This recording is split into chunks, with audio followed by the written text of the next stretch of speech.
How can we demand Tisha B'Av? A person should cry if he never saw what was done in the Beis Hamikdash. He never knew his father. So how do you expect him to cry? So on this there's two answers. One answer the Chafetz Chaim gives. The Ilu Nishmas, Gabriel ben Rena Zal, and Shalom ben Esther Zal. Gives an answer. There was once a king. He got angry on his son, and he threw him out of the house. The son, being thrown out of the house, looked to work somewhere. Unfortunately, he came to a farmer who was very cheap. He gave him to eat potatoes. He gave him to sleep on straw. His life was miserable. One day, the king, he had feelings for his son. He wanted to make up with his son. So he found out where the son is staying. And he put a big sign. I'm the king.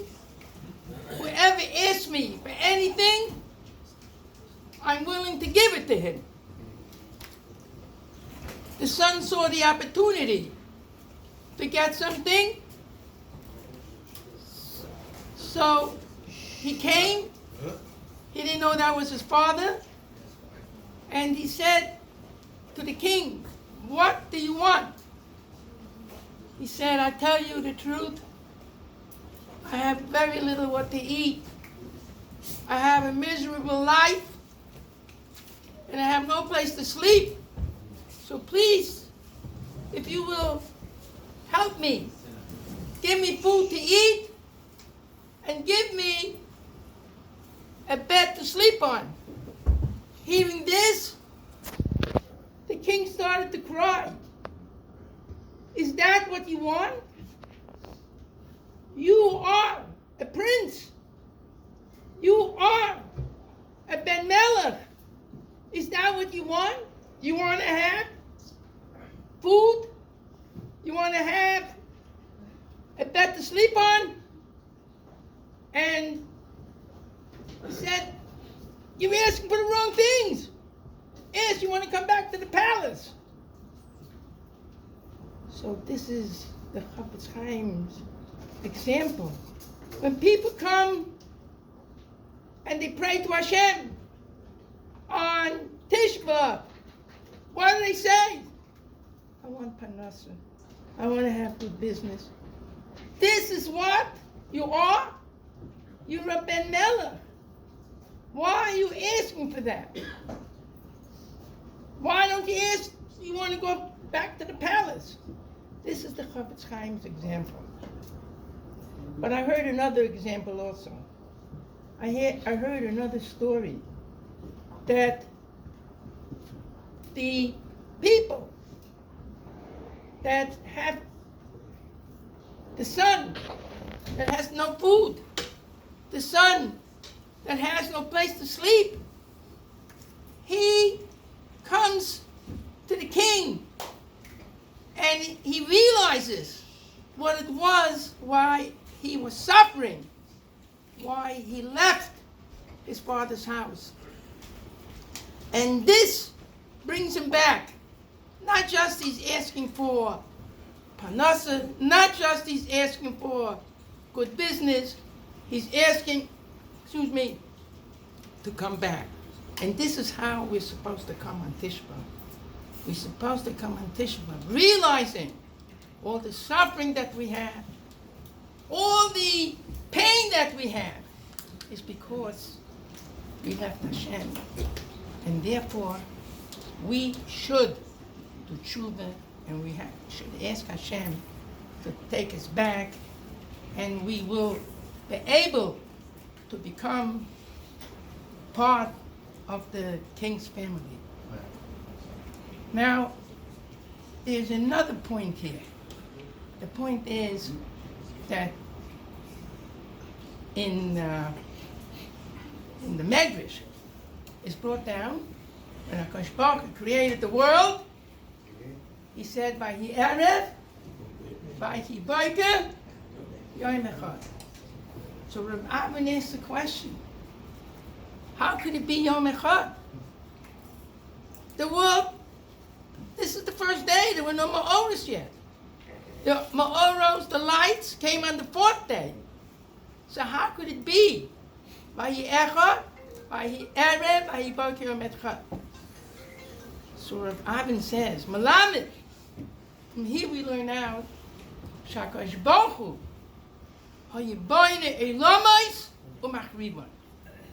he would build worlds and destroy them. And the first two worlds were not important. And he goes into, I don't want to take up the time, he goes into that you have a lot of scientists. They do research in the world. And they found out there are 4 layers of earth. There's the first layer, that was the first olam. There was a second layer, that was the second olam. There was a third layer. In the first layer you had the big dinosaurs.